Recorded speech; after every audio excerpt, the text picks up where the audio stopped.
بسم اللہ الرحمن الرحیم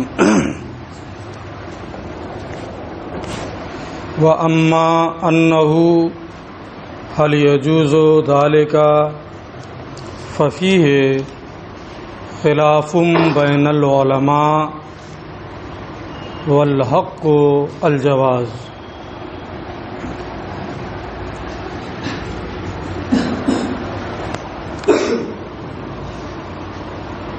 حواس ظاہرہ 5 ہیں۔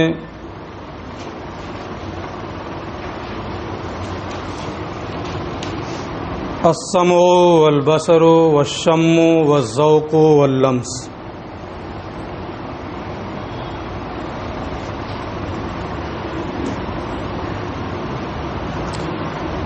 اس بحث کے دوران علامہ تفتزانی رحمۃ اللہ تعالی علیہ نے یہ فرمایا تھا آخر میں چل کر کے جو بحث کل پڑھے ہیں کہ ان حواس خمسہ میں سے ہر ایک سے اسی چیز کا ادراک ہوتا ہے جس کے لیے اس حادثہ کی تخلیق ہوئی ہے۔ کان کو سننے کے لیے تو وہ اسی کا ادراک کرے گا، آنکھ کو دیکھنے کے لیے بنایا گیا تو وہ اسی کا ادراک کرے گا، اور دوسری چیزیں بھی اسی طریقے سے ہیں۔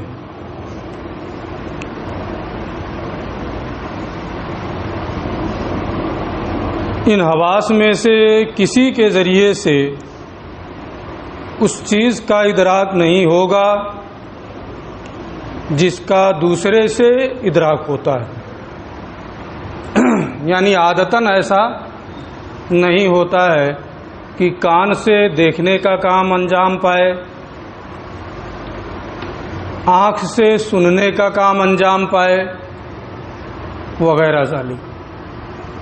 عادت یہی ہے کہ جس حادثے کو جس کے لیے بنایا گیا ہے اس سے اسی کا ادراک ہوتا ہے۔ رہا یہ کہ بصر کے ذریعے سے کبھی رطوبت و یبوست کا اندازہ ہو جاتا ہے تو یہ محض اندازہ ہے، علم نہیں ہے۔ کبھی کبھی ایسا ہوتا ہے کہ ہمیں لگتا ہے اوپر سبز نظر آنے کی بنیاد پر کہ یہ چیز نرم ہوگی، لیکن حقیقت میں وہ چیز سخت ہوتی ہے۔ اس کا یہی جواب صاحب نبراس نے دیا ہے، اسی جواب کو کہا ہے کہ میں اسی سے مطمئن ہوں۔ باقی 2 جواب اور بھی دیے ہیں، جس سے اطمینان ہے وہی جواب بہتر ہے۔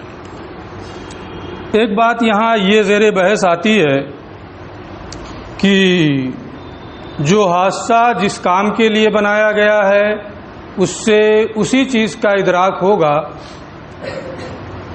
یہ ٹھیک ہے، لیکن کیا یہ ممکن ہے کہ جس حادثے کو جس کام کے لیے بنایا گیا ہے اس کے علاوہ کا ادراک کرے؟ امکان کی بحث۔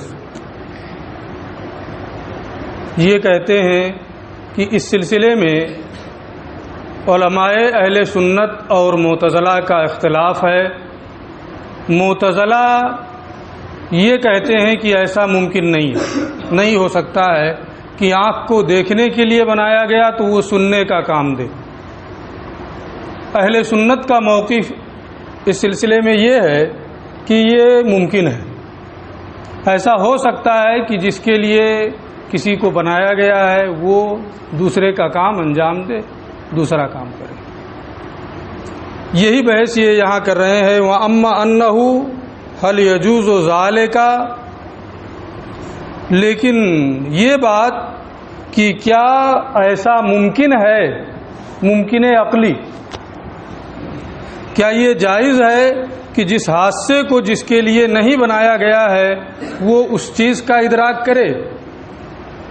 فَفِيهِ خِلَافٌ بَيْنَ الْعُلَمَاءِ، اس سلسلے میں علماء کا اختلاف ہے۔ علماء اہل سنت اس کے جواز کے قائل ہیں، معتزلہ عدم جواز کے قائل ہیں۔ والحق الجواز، لیکن صحیح بات یہ ہے کہ ایسا ممکن ہے، ہو سکتا ہے کہ کسی حادثے کو جس کام کے لیے نہیں بنایا گیا وہ اس کے علاوہ چیزوں کا ادراک کرے، جیسا کہ قرآن میں بھی اس طریقے کی چیزیں آئی ہیں کہ اس کے منہ پر تالا لگا دیا جائے گا، اس کے اعضاء بات کریں گے۔ تو تکلم کا کام تو ہے، زبان سے تکلم ہوتا ہے، لیکن اس کے اعضاء بھی گواہی دیں گے اور بھی چیزیں۔ والحق الجواز، لیکن صحیح بات یہ ہے کہ ایسا ممکن ہے، یہ جائز ہے۔ کیوں جائز ہے؟ اس کی وجہ یہ ہے لما ان ذالک بمحض خلق اللہ تعالی من غیر تاثیر للحواس، اس لیے کہ سننا یہ کان کا کام ہے، دیکھنا یہ آنکھ کا کام ہے، اور یہ محض سبب ہیں، یہ مؤثر حقیقی نہیں ہے۔ تاثیر حقیقی جس کی ہے، حقیقت میں جس کی تاثیر ہے، وہ اللہ عز و جل کی ذات ہے۔ اس کے خلق سے آنکھ دیکھتی ہے، کان سنتا ہے نا، یہ سبب ہیں، اور جو چیزیں سبب ہوتی ہیں اگر مؤثر حقیقی چاہے تو اس کو بدل بھی سکتا ہے۔ اس لیے جب یہ چیزیں محض اسباب کے قبیل سے ہیں، ان میں مؤثر اللہ عز و جل کی ذات ہے، تو ممکن ہے کہ اللہ نے جس کو جس کام کے لیے بنایا ہے اس کے خلاف اس سے کام لے، اگرچہ عادت الہیہ یہ نہیں جاری ہے۔ عادت الہیہ یہی جاری ہے کہ آنکھ کو دیکھنے کے لیے بنایا تو وہ دیکھنے ہی کا کام انجام دے، لیکن اس کے خلاف بھی اگر مؤثر حقیقی چاہے تو ہو سکتا ہے۔ والحق کو، اور حق بات، صحیح بات یہ ہے کہ ایسا ممکن ہے لما ان ذالک بمحض خلق اللہ تعالی، اس لیے کہ یہ تمام چیزیں جس حادثے سے بھی جس چیز کا ادراک ہوتا ہے اللہ عز و جل کی، صرف اللہ عز و جل کی تخلیق سے ہے، اس میں حادثے کی کوئی تاثیر نہیں ہے۔ حقیقت میں حواس جو ہیں یہ سب اسباب کے قبیل سے ہیں، مؤثر حقیقی اللہ عز و جل ہے۔ فلا یمتنع ان یخلق اللہ تعالی عقیب صرف الباصرہ ادراک الاصوات، تو کوئی بعید نہیں ہے، کچھ محال نہیں ہے کہ اللہ عز و جل باصرہ کو صرف کرنے کے بعد، باصرہ کو استعمال کرنے کے بعد، مثال کے طور پہ آواز کے ادراک کو پیدا فرما دے۔ جب وہی مؤثر حقیقی ہے تو وہ جیسا چاہے کرے، یہ اسباب ہیں، اسباب میں تبدیلی ہو سکتی ہے، کیونکہ سننا دیکھنا یہ سب اللہ عز و جل کی تخلیق ہی سے ہوتا ہے، اس کی جانب یہ شروع ہی میں اشارہ کر چکے ہیں۔ فَإِنْ قِيلَ، اب یہاں ایک اور اعتراض ہے، یہ کہتے ہیں کہ کوئی چیز ہم کھاتے ہیں، آپ سیوئی کھا رہے ہوں، وہ گرم بھی ہو، تو جیسے ہی آپ زبان پہ رکھیں گے تو اس کی حلاوت کا بھی ادراک ہوگا اور اس کی حرارت کا بھی ادراک ہوگا۔ ایک ہی حادثے سے ایک ساتھ دو چیزوں کا ادراک ہو رہا ہے۔ آپ کہہ رہے ہیں جس حادثے کو جس کے لیے بنایا گیا اس سے اسی کا ادراک ہوگا، یہاں تو ایک ہی حادثے سے ایک ساتھ دو چیزوں کا ادراک ہو رہا ہے، یہ آپ کے ضابطے کے خلاف ہو رہا ہے۔ انہوں نے اس کا یہ جواب دیا ہے کہ زبان میں، منہ میں دو حادثے ہیں، ایک حادثہ لمس بھی ہے جو جرم زبان پر پھیلا ہوا ہے، اور اسی میں ایک حادثہ ذوق کا بھی ہے جو منہ کے اندر ہے۔ اسی لیے جب ہم کوئی چیز کھاتے ہیں تو دونوں حادثوں سے دو چیزوں کا ادراک ہوتا ہے، ہمیں یہ لگتا ہے کہ ایک ہی حادثے سے ایک چیز کا، دونوں کا ادراک ہو گیا۔ آپ کے احساس سے فرق نہیں پڑتا ہے، حقیقت یہ ہے کہ وہاں دو حادثے ہیں نا۔ بعض علماء اس بات کی طرف گئے ہیں کہ ایک ہی حادثے سے دونوں کا ادراک ہو جاتا ہے، لیکن راجح قول یہی ہے کہ وہاں دو حادثے ہیں اور دونوں کا الگ الگ حادثوں سے ادراک ہوتا ہے۔ فَإِنْ قِيلَ، اگر یہاں یہ شبہ پیش کیا جائے أَلَيْسَتِ الذَّائِقَةُ تُدْرِكُ حَلَاوَةَ الشَّيْءِ وَحَرَارَتَهُ مَعًا، کیا ایسا نہیں ہے کہ ذائقہ شے کی حلاوت اور شے کی حرارت کا ایک ساتھ ادراک کرتا ہے؟ حادثہ ذائقہ، حادثہ ذوق، ہے نا. یعنی جب ہم کوئی چیز کھاتے ہیں تو حلاوت کا اور حرارت کا ایک ساتھ ادراک ہوتا ہے، اور یہ قوت ذائقہ حاسہ ذائقہ سے ہوتا ہے. تو اب آپ نے جو ضابطہ بنایا وہ ٹوٹ گیا کہ ایک حاسے سے دو چیزوں کا ادراک، یا جس حاسے کو جس کے لیے بنایا گیا ہے اسی کا ادراک ہوگا. ایسا نہیں ہو رہا ہے. یہ تو ہے ذائقے کے لیے، لیکن حرارت کا بھی ادراک ہو رہا ہے. قلنا، ہم اس کا یہ جواب دیں گے لا، نہیں، ایسا نہیں ہے. ایک حاسے سے دو چیزوں کا ادراک نہیں ہو رہا ہے. بل الحلاوت تدرک بالذوق، بلکہ حلاوت کا ادراک حاسہ ذوق سے ہوتا ہے، اور حرارت کا ادراک حاسہ لمس سے ہوتا ہے. الموجود فی الفم واللسان، یہ دونوں حاسے منہ اور زبان میں موجود ہیں. تو حاسہ ذوق صرف زبان ہے یا پھر کان وغیرہ سب ہے؟ حاسہ ذوق ہاں، پورا ہے.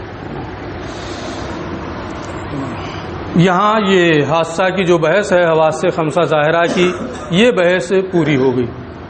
اسباب علم 5 ہیں، اسباب علم 3 ہیں. حواس سلیمہ، نمبر 2 خبر صادق. یہاں سے یہ خبر صادق کا بیان شروع کر رہے ہیں. خبر صادق المطابق للواقع، سچی خبر، یعنی جو واقع کے مطابق ہو، نفس الامر کے مطابق ہو.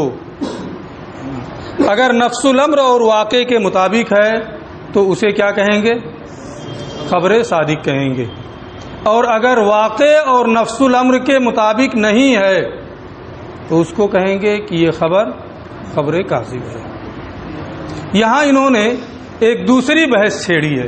یہ تو آپ بہت پہلے سے پڑھتے ہوئے آ رہے ہیں کہ یہ خبر صادق ہے، یہ خبر کاذب ہے نا. ہر ایک کا اپنا اپنا الگ الگ انداز ہوتا ہے. علامہ تفتازانی نے اس کو سمجھانے کے لیے ایک نیا طریقہ وضع کیا ہے. شاید آپ نے اب تک یہ طریقہ نہیں دیکھا ہوگا، اس کو دیکھیے. والخبر الصادق المطابق للواقع، خبر صادق یعنی جو واقع کے مطابق ہو. بات وہی ہے جو یہ کہیں گے، ہے نا. آپ یہ مت سمجھیے گا پتہ نہیں کتنا گاڑھا بیان کریں گے، ہے نا. بات وہی ہے، صرف انداز بدلا ہے نا. سمجھنے میں بھی آسانی ہے، کوئی دشواری نہیں ہے. اس لیے کوئی ایسی بات نہیں ہے کہ انہوں نے انداز بدل دیا تو بات بدل جائے گی. انہوں نے کہا فإن الخبر کلام یکون لنسبتہ خارج تطابقہ تلک فیکون صادقا اور لا تطابقہ فیکون کاذبا. اصل میں یہ پوری بحث کو چند لفظوں میں سمیٹنا چاہتے ہیں کہ کبھی یہ بولا جاتا ہے الخبر الصادق، جیسے یہاں پر ہے. کبھی بولا جاتا ہے خبر الصادق اضافت کے ساتھ. یہ فرق کیوں ہوتا ہے؟ خبر الصادق اور ایک الخبر الصادق، ایک توصیفی ترکیب اور ایک اضافی ترکیب، دونوں ترکیبیں اس میں استعمال ہیں. تو ان دونوں کو یہ ایک ساتھ سمجھانا چاہتے ہیں.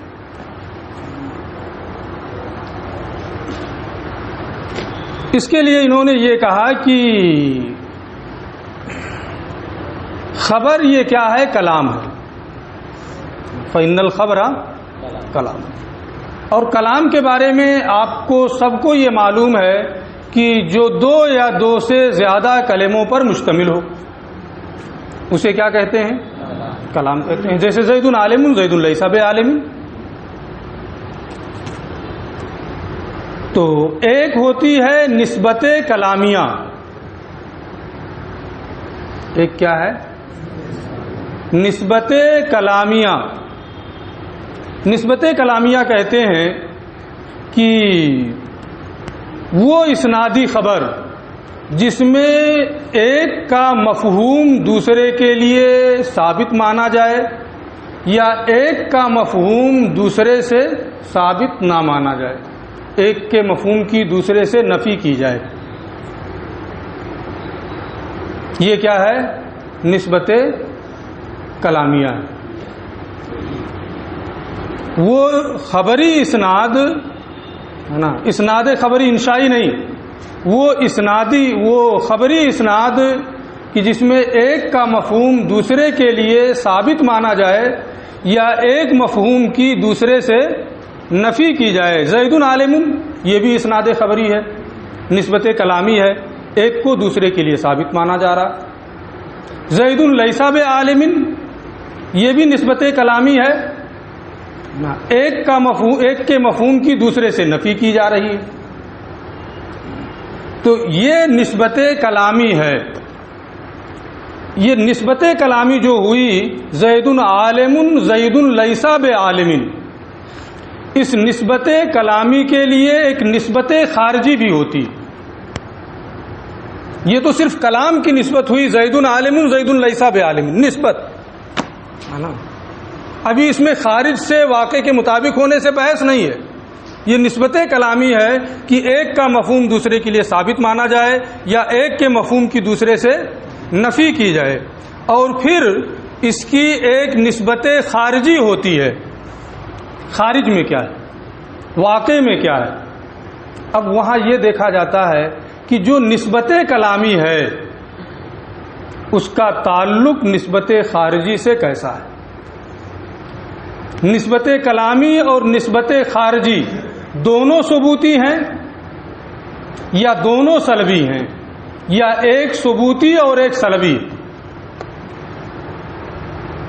بات گاڑی تو نہیں ہو رہی ہے. جیسے میں مثال دے کے سمجھا رہا ہوں، جیسے آپ نے زید عالم کہا، یہ نسبت کلامی ہے.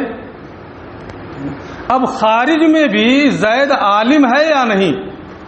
اگر خارج میں بھی زید عالم ہو تو نسبت کلامی اور نسبت خارجی دونوں ثبوتی بھی ہے. اب اس کو کہیں گے کہ یہ صادق ہے.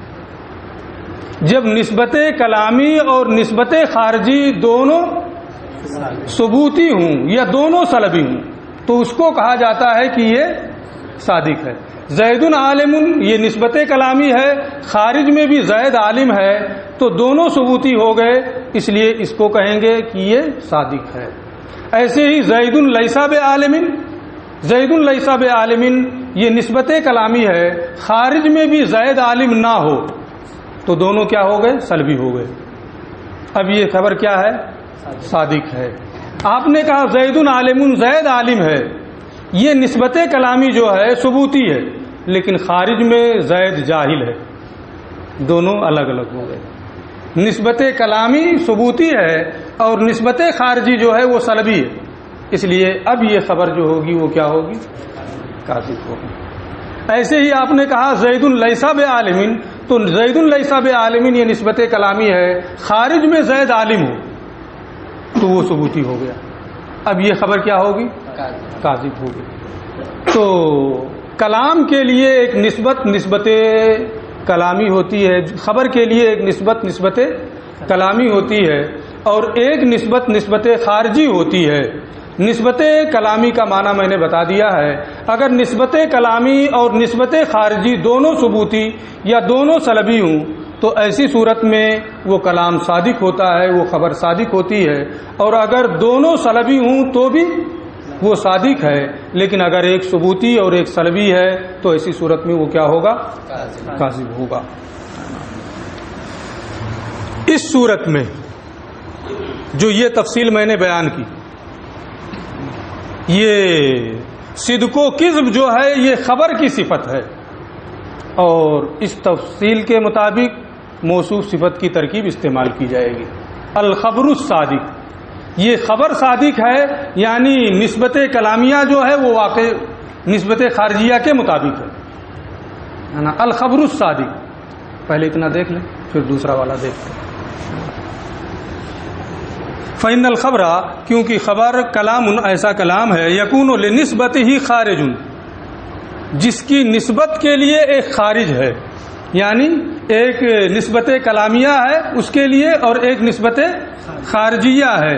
تو تابقہ، وہ نسبت کلامیہ نسبت خارجیہ کے مطابق ہوگی. تو تابقہ تلکا ہے نا، اس نسبت خارجیہ کے نسبت کلامیہ مطابق ہوگی. فیکون صادقہ، تو وہ کلام کیا ہوگا، وہ خبر کیا ہوگی، صادق ہوگی. اولا تطابقہ، یا نسبت کلامیہ نسبت خارجیہ کے مطابق نہیں ہوگی، ہے نا، ایک ثبوتی دوسرا سلبی، پہلا سلبی دوسرا ثبوتی. فإن الخبر فیکون کاذبا، تو وہ کلام وہ خبر کیا ہوگی، کاذب ہوگی. بہت اختصار سے کام لیا. فالصدق والکذب علی ھذا، اس تقدیر پر صدق اور کذب خبر کے اوصاف سے ہیں، یعنی دونوں کو ترکیب توصیفی کے طور پہ استعمال کیا جائے گا. یہ بات پوری ہو گئی. وقد یقالان، اور کبھی یہی دونوں یعنی صدق و کذب اس معنی میں بولے جاتے ہیں کہ صدق اسے کہتے ہیں کہ شے کے بارے میں خبر دینا اس حالت پر جس پر وہ ہے، واقع اور نفس الامر میں جس حالت پر شے ہے اس کے بارے میں خبر دینا، یا واقع اور نفس الامر میں جس حالت پر شے ہے اس نفس الامری حالت کے علاوہ کی خبر دینا. نفس الامر میں زید عالم ہے، آپ خبر دے رہے ہیں زید لیس بعالم. نفس الامر میں آگ میں حرارت ہوتی ہے، آپ کہہ رہے ہیں کہ آگ ٹھنڈی ہے. تو نفس الامر میں جو چیز ہے جس حالت میں، اس حالت کے اسی حالت پر اس کے بارے میں خبر دینا یہ صدق ہے، اور نفس الامر کی حالت کے برعکس خبر دینا یہ کذب ہے. اگر صدق و کذب کی یہ تفسیر کی جائے جو دوسری ہے، تو ایسی صورت میں خبر جو ہے کیا نام ہے، صدق و کذب جو ہیں یہ مخبر کی صفت ہوں گے. خبر دینے والا صادق ہو کر آگ ٹھنڈی ہے، آپ کہہ رہے ہیں جھوٹی خبر دے رہا ہے نا، یہ جھوٹا ہے، یعنی خبر دینے والا جھوٹا ہے. تو اس صورت میں صدق و کذب یہ مخبر کی صفت ہوں گے، اور ایسی صورت میں خبر کو صادق کی جانب یا خبر کو کاذب کی جانب اضافت کر کے استعمال کیا جائے گا. وقد یقالان، اور کبھی یہ دونوں بولے جاتے ہیں بمعنی الاخبار عن الشیء علی ما ہوا بھی، شے کے بارے میں خبر دینے کے معنی میں اس حالت پر جس پر وہ ہے، یعنی نفس الامر میں اس کی جو حالت ہے حالت واقعی ہے نا، اسی حالت پر اس شے کے بارے میں خبر دینا. اولا علی ما ہوا بھی، یا جس حالت پر وہ نہیں ہے یا جس حالت پر وہ ہے اس کے برعکس کی خبر دینا. الاعلام بنسبت تامۃ تطابق الواقع او لا تطابقہ، یعنی اس نسبت تامہ کی خبر دینا جو واقع کے مطابق ہے یا واقع کے مطابق نہیں ہے نا. تو نسبت تامہ آپ کہہ رہے ہیں آگ ٹھنڈی ہے، نسبت تامہ تو ہے لیکن واقع کے مطابق نہیں ہے. آپ کہہ رہے ہیں کہ آگ گرم ہے، آپ نسبت تامہ ایک چیز کی خبر دے رہے ہیں لیکن یہ واقع کے مطابق ہے. فیکونان، اس صورت میں صدق و کذب جو ہیں یہ مخبر کی صفات سے ہوں گے، اور جب یہ مخبر کی صفات سے ہو جائیں گے تو اب خبر کو صادق اور کاذب کی جانب مضاف کر کے استعمال کیا جائے گا. خبر الصادق یا خبر الکاذب کہا جائے گا. بعض علماء اضافت کے ساتھ استعمال کرتے ہیں، بعض ترکیب توصیفی استعمال کرتے ہیں، دونوں اپنی جگہ پہ صحیح ہیں. فمنہا ہونا، یہی وجہ ہے یقع فی بعض الکتب کی بعض کتابوں میں عبارت اس طرح آتی ہے الخبر الصادق، الخبر الصادق توصیفی ترکیب بالوصف. وفی بعضها، اور بعض کتابوں کی ترکیب اس طرح ہوتی ہے خبر الصادق بالاضافت، اضافت کے ساتھ خبر کو صادق کی جانب مضاف کر کے. بات سمجھ میں آ گئی؟ تو صدق و کذب کی ایک الگ انداز میں انہوں نے توضیح کی ہے کہ صدق کیا ہے اور کذب کیا ہے. نسبت کلامیہ نسبت خارجیہ کے اگر دونوں میں دونوں ثبوتی یا دونوں سلبی ہیں تو صادق ہے، لیکن ایک ثبوتی ایک سلبی ہو تو وہ کیا ہے، کاذب ہے. واقع کے برعکس خبر دینا یہ کذب ہے، اور واقع کے مطابق خبر دینا یہ صدق ہے. علی نوعین، خبر صادق کی دو قسمیں ہیں، ایک خبر متواتر اور نمبر 2 خبر رسول. خبر متواتر کا بیان یہاں چلے گا پہلے، پھر خبر رسول کا بیان آئے گا. علی نوعین، خبر صادق کی دو قسمیں ہیں. احدہما الخبر المتواتر، پہلی قسم ہے خبر متواتر. تواتر کا معنی ہوتا ہے پے در پہ ہونا، ایک کے بعد دیگرے ہونا. سمیہ بذالک، اس کی وجہ تسمیہ یہ ہے کہ لما انہ لا یقع دفعتن، یہ دفعتن واحدتن واقع نہیں ہوتا ہے. پوری جماعت ایک ساتھ کوئی بات کہے میں سب کی بات ایک ساتھ سنوں، کچھ نہیں سنوں گا. ایک ساتھ سننا تو دور کی بات ہے نا، کسی کی بات نہیں سمجھ پاؤں گا. یہ کہ بات دیگرے ہوتا ہے نا، یہ ہوتا ہے اتنے لوگوں نے خبر دی، یہ کہ بات دیگرے. تو اس میں توالی اور تعاقب کا معنی پایا جاتا ہے نا، یہ کہ بات دیگرے ہونے کا معنی پایا جاتا ہے، اس لیے اسے متواتر کہا جاتا ہے. سمع بذالک، اسے متواتر کا نام دیا گیا اس وجہ سے کہ یہ دفعتاً واحدتاً ایک بیگ نہیں واقع ہوتا ہے، بل علی التعاقب والتوالی، بلکہ یہ کہ بات دیگرے پیدر پہ واقع ہوتا ہے. وہ ہوا اور وہ الخبر الثابت، اور وہ ہوا الخبر، اور وہ یعنی خبر ہے نا، الف لام عہد کے لیے یعنی خبر متواتر. یہاں سے خبر متواتر کی یہ تفصیل کر رہے ہیں. وہ ہوا الخبر، اور وہ یعنی خبر متواتر الثابت علی السنۃ قوم لا یتصور تواطؤهم علی الکذب. خبر متواتر اس خبر کو کہتے ہیں جو ایسی قوم کی زبان سے صادر ہو جن سے عادتاً جھوٹ کا صدور محال ہو، جن سے عادتاً جھوٹ کا صدور محال ہو اور ان کا جھوٹ پر اتفاق کر لینا بھی محال ہو. عادتاً ان کا جھوٹ پر اتفاق کر لینا بھی محال ہو. وہ ہوا الخبر، اور وہ یعنی خبر متواتر الثابت علی السنۃ قوم، ایسی قوم کی زبان پر ثابت ہونا، ایسی قوم کی زبان سے اس کا صادر ہونا ہے. لا یتصور تواطؤهم، یعنی کہ جن کا جھوٹ پر، جن سے جھوٹ کا صدور متصور نہ ہو اور جھوٹ پر ان کا اتفاق کر لینا، اس کا تصور نہ کیا جائے. لا یجوز العقل توافقهم، یعنی عقل ان کے جھوٹ پر اتفاق کر لینے کو جائز نہ رکھے. یہاں ایک چیز ہے، انہوں نے یہ کہا کہ عقل ان لوگوں کے جھوٹ پر اتفاق کر لینے کو جائز نہ رکھے. اس کا معنی یہ ہے کہ عقل قطعی اور یقینی طور پر یہ فیصلہ کر لے کہ یہ لوگ جھوٹ پر اتفاق نہیں کر سکتے ہیں. اس کا معنی کیا ہے؟ عقل قطعی اور یقینی طور پر یہ فیصلہ کر لے کہ یہ لوگ جھوٹ پر اتفاق نہیں کر سکتے ہیں، ان سے جھوٹ کا صدور نہیں ہوگا.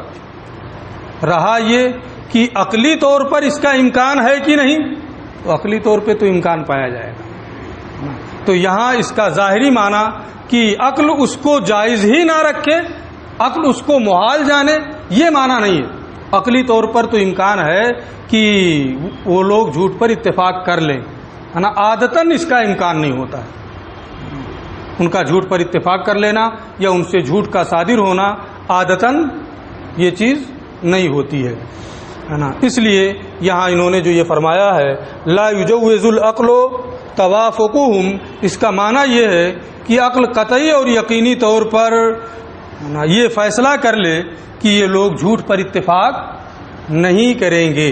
اتنے لوگ خبر دے رہے ہوں، خبر دینے والوں کی تعداد اتنی زیادہ ہو کہ اور وہ صادق بھی ہوں، عادل بھی ہوں، اتنے زیادہ ہوں کہ عقل ان کے جھوٹ پر اتفاق کر لینے کو عادتاً تصور نہ کرے، تو اسے خبر متواتر کہیں گے. علی الکذب، اس کا ترجمہ تو ہو گیا. ومصداقہ وقول علم من غیر شبہۃ، خبر متواتر کا مصداق، اس کا معنی یہ ہے کہ بغیر کسی تردد کے اس سے علم حاصل ہو جائے گا، کوئی شبہ کوئی تردد نہیں رہے گا، بغیر شبہ اور تردد کے اس سے علم کا حصول ہوگا. وہ ہوا بالضرور. اچھا وہاں سے بات بدل رہی. تو یہ خبر متواتر کی تعریف ہو گئی. اب اس کے بعد وہ کس چیز کا فائدہ دیتی ہے اس کو یہ بیان کریں گے.